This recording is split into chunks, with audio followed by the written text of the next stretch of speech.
Makoy De Leon, lalaking handang ayusin ang pamilya para sa anak.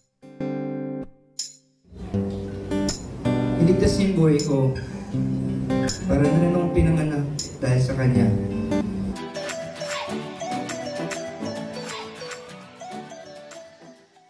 Elise Hoson sinorpresa ang partner na si Makoy De Leon sa ika-29th birthday. Maraming na-touch at na-inspire sa tagas-pusong mensahe ni Makoy De Leon para sa kanyang mag-inang sina Elise Hoson at Felice Mackenzie. Nagdiwang ng 29th birthday ang kapamilya actor nitong nagdaang February 20, at sa kanyang selebrasyon, nagbigay si Makoy ng madamdaming speech. Ani ni Makoy, pinangako ko sa sarili ko pag nag-birthday ako, anak ko yung bida kasi niligtas niya ang buhay ko. Para na rin akong ipinanganak dahil sa kanya. Utang na loob ko yung buhay ko sa kanya, Felice ngayon. Siya yung dahilan kaya nandito pa din po ako ngayon sa harapan ninyo, ang bahagi ng birthday message ni Makoy. Pagpapatuloy pa niya, ayon, Felice, kung di mo pa naiintindihan, basta gusto ko lang sabihin na mahal kita.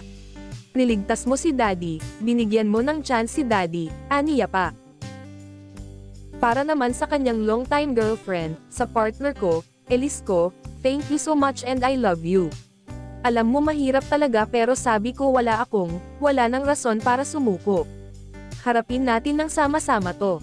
Yun lang, I love you, pahayag pa ni Makoy.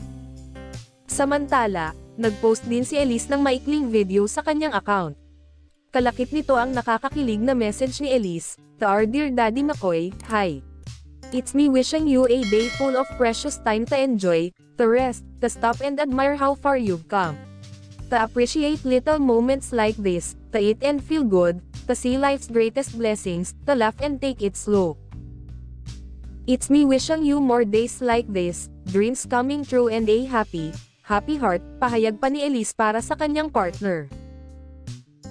Maraming netizen ang napahanga ng batang Quiapo star na si Makoy De Leon, dahil sa kagustuhan at pilinin nitong ayusin ang sariling pamilya.